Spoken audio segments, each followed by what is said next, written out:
Assalamualaikum. Waalaikumsalam. Baik Mas, silakan masuk Mbak. Silakan duduk.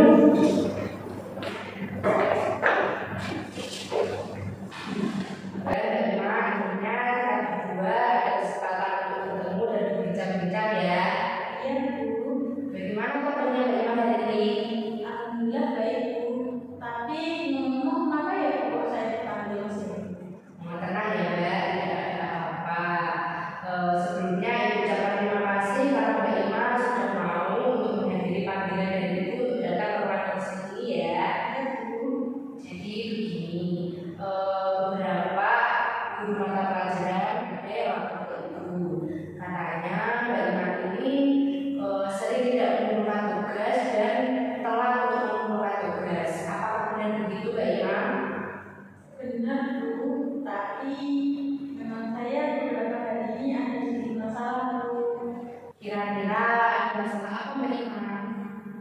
Saya bingung Bu, mau menceritakan masalah saya dari mana terlebih dahulu. Tidak apa-apa, itu dari wajar kok, tidak usah ragu ya.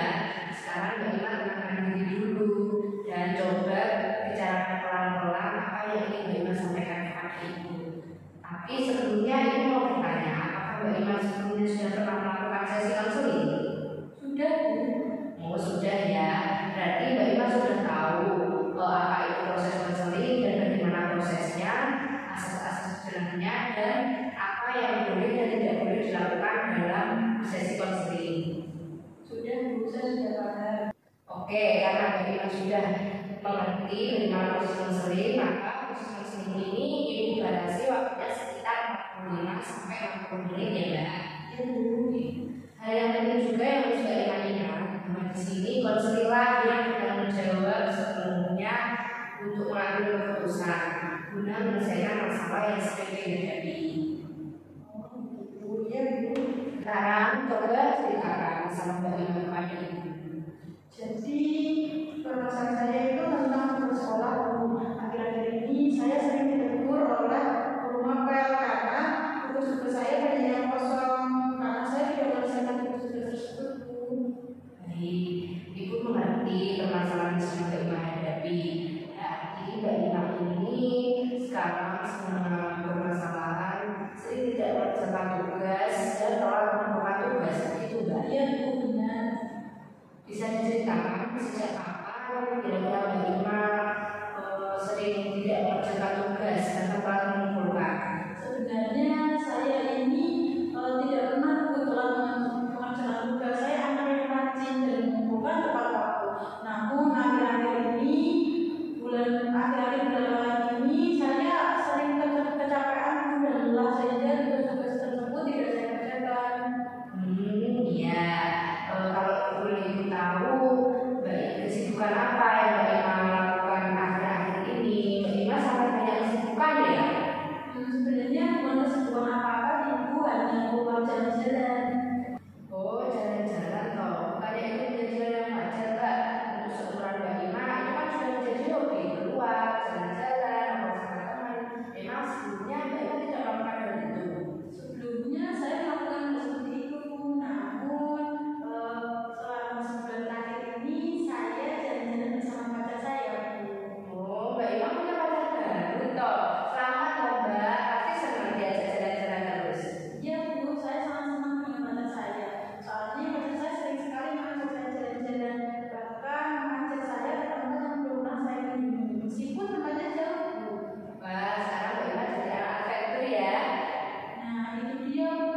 jawab dan juga memberi cemilan yang saya sukai bagi banyak. Namun ibu seringkali melarang hal itu karena ibu tahu bahwa saya tidak mengerjakan tugas sekolah.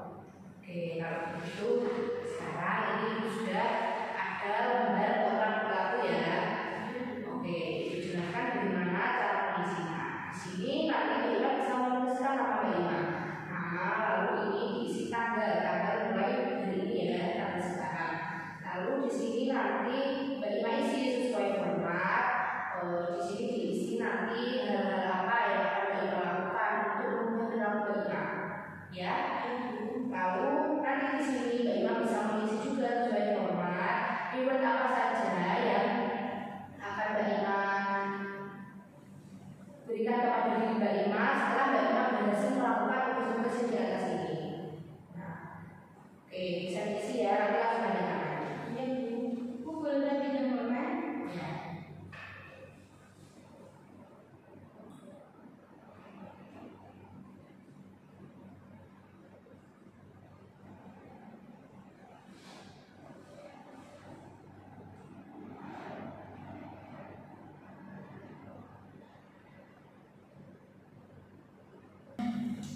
Bu ini sudah Bu. Oke, sudah ya.